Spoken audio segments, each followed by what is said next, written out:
Hi, my name is Dr. Asantwa Boatin.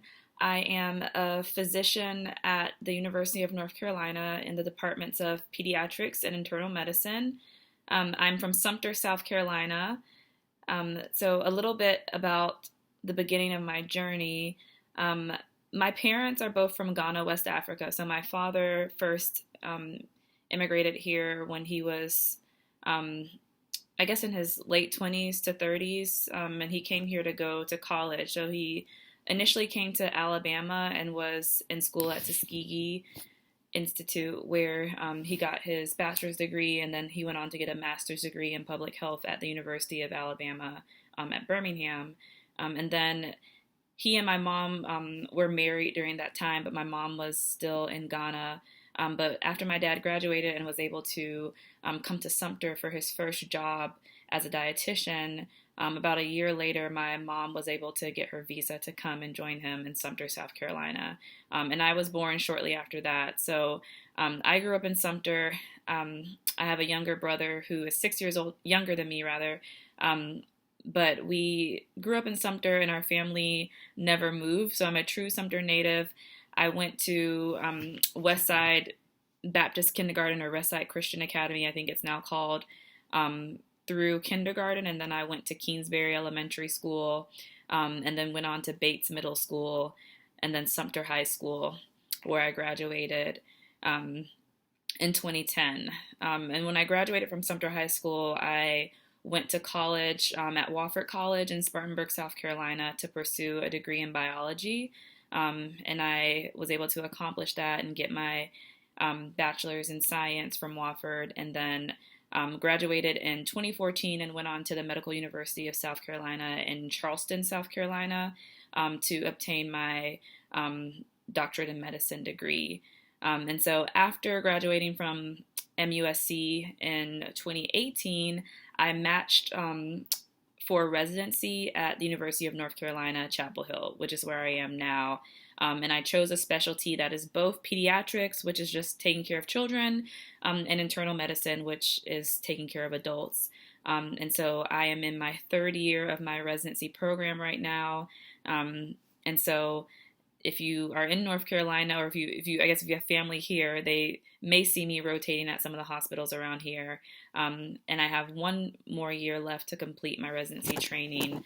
And then I will likely begin practicing as an outpatient provider in an adult clinic. So I really appreciate the invitation to participate in this project, and I'm honored that I was considered for it. I think one of the key things that has propelled me along my journey is truly my faith in Christ Jesus. I have a strong background of being raised in the church. My parents not being from here, we don't have family here in the States. And so our church family growing up was really, really big in our lives. And so, in addition to my parents always pushing me forward to do just my best in school and, to always focus on my, future career that I wanted, I would say that my church family was also very influential in motivating me and encouraging me. And most of the activities that I did outside of my school activities were at my church, whether it be Vacation Bible School, or just like Bible study, but just, different activities throughout the week. That's really what I was involved in apart from whatever I was doing at school.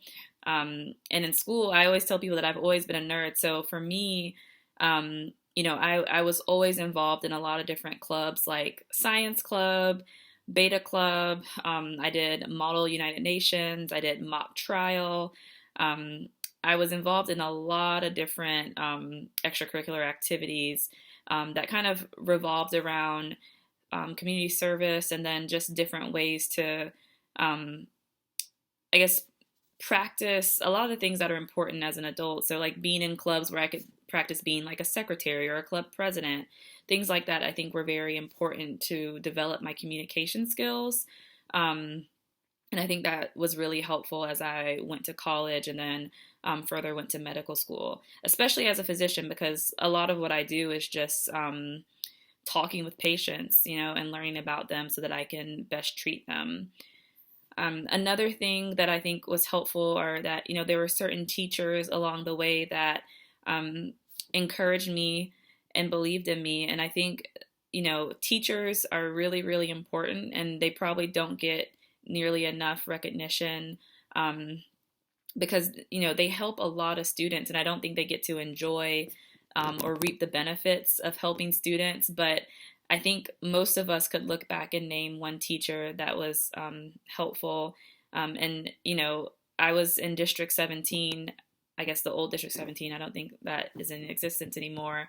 But within the Sumter, public school system, I'm proud to say that I think I had an awesome public school education. And I was able to participate in honors classes and challenge classes and advanced placement in the International Baccalaureate program. And so along the way, those programs were often able to give me challenging assignments and just expose me to different things, just to help me think on a higher level even before going to college. And so I think that when I left Sumter High School and graduated from the International Baccalaureate program, when I started at Wofford, I felt really well prepared to take on the college workload. And so I think that was really, really important. And, it was good that my parents always tried to motivate me to just have kind of a college mindset, even in high school and middle school, and thinking about things that would help me in the future. And so I loved to read growing up, and especially when I was in elementary school, every summer my mom would always take me to the public library. So usually, I think there used to be a library branch. I don't know if it was called Westmark, but it was near the IGA that's over by like Jersey Mike's and Sumter, like headed towards Walmart, or I guess the big Walmart now that there's several. But my mom took me to the library every summer, and you could sign up to do a reading program where you would get just like a long sheet and just log all the books that you read for the summer, and then they'd have like a end celebration at the end. And I always looked forward to that. I loved reading, and literally anytime my parents would take me to the mall, to go shopping, usually they could drop me off at the bookstore and then come back and pick me up at the end of their shopping, because all I wanted to do was read books. And usually I could sit down and nearly read a whole book while they were shopping. And even if they did buy me a book, I would finish reading it in the car on the way home. And so they probably did not they liked that I read, but they probably didn't like the fact that I read books so fast that, we were going through a lot of books. But that's where the library was helpful, because you could borrow them for free. And so I'm a big believer in reading. And as a pediatrician who sees kids in clinic, I think right now in 2020, unfortunately, there's a lot of screen time. But I really try to emphasize to my parents and families that reading is fundamental. Reading to kids and having kids read on their own really helps to develop language, which again is really important in communication. And communication, for me, has just been really critical in my job. A lot of times when I'm in clinic or I'm at the hospital, communication is really what makes a difference with a patient, because if you're talking to a patient and telling them to do a certain regimen or try a certain medication, if you're not connecting with them in the right way, they're not going to buy into the regimen that you want them to do. And so that's what makes communication so important. Another thing that I think was helpful in addition to reading is I actually participated in theater and drama club when I was in high school at Sumter High, and I was able to participate in different plays. And even in college, I actually participated in 2 musicals. And so I think theater for me helped me get over any type of stage fright. And so that has also been helpful in my communication when I'm talking, whether it's presenting in front of a group of colleagues and other physicians, or again, just talking with patients and their families. So I think that's a skill that I also benefit, or that's an activity that allowed me to gain a good skill.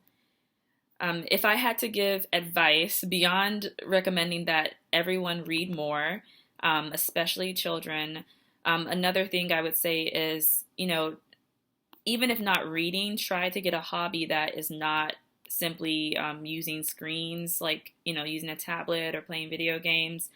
Those things are okay in small amounts, but I think that, having fresh air whether it's a sport, whether it's dancing, just doing something that forces you to do more than just stare at a screen is very helpful, because the more you use different parts of your body and your brain, the more you're challenging your body to develop more, and you gain skills that are helpful in every walk of life.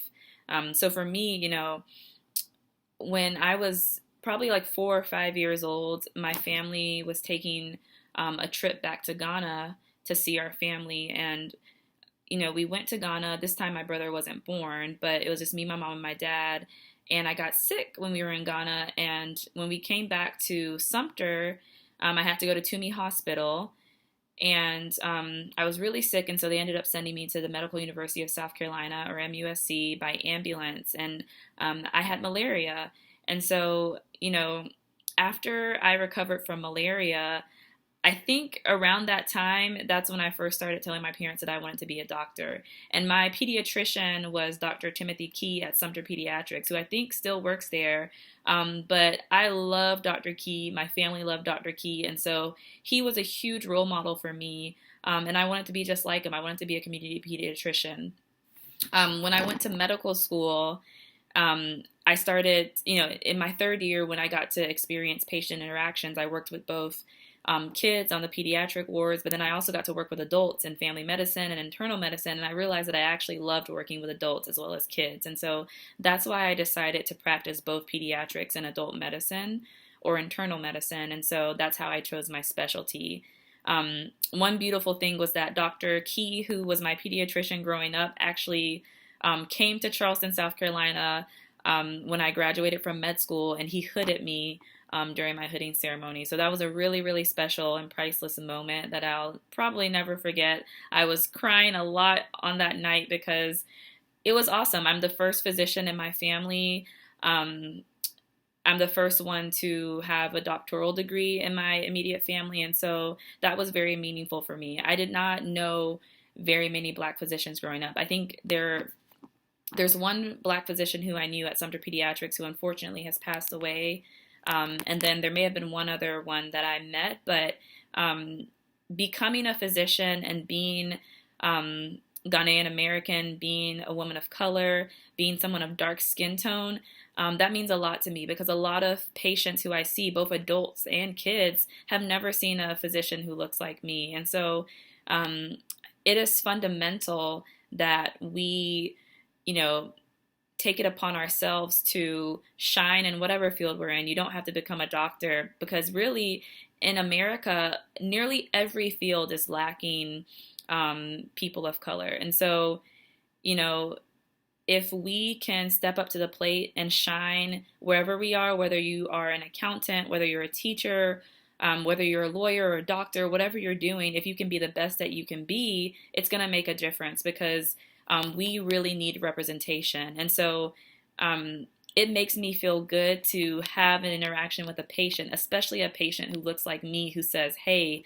I am so happy you're my doctor." And nothing makes me happier than when I'm talking to a patient on the phone to follow up with them, and they say, "Oh, I'm so glad you called me. I'm so glad you're my doctor. It's so good to talk to you, Dr. B." Those are things that really make an impact on me. And, even patients that I take care of who are not Black or patients of color, even my interactions with them are very meaningful to me, because I know that they are able to see a person of color in a different light, because we know that we have a long history of racism in this country. But when people can see us shining our light, the light that God has given us, it's helping to change their mindset and help to really just fight that evil construct of racism. So again, I'm so grateful for this opportunity to share my story. I'm happy to talk with anyone further who might be interested in medicine, a career in medicine. I would love for you to join this field. But I'm proud to be a Sumter native. I'm proud of my District 17 public school education, and I'm so grateful for my parents, who truly encouraged me every step of the way. My parents never doubted me when I said I wanted to be a physician. They fought for me when anyone ever doubted me, and so that was critical. And so I thank God for my journey, and thank you again for having me. Bye bye.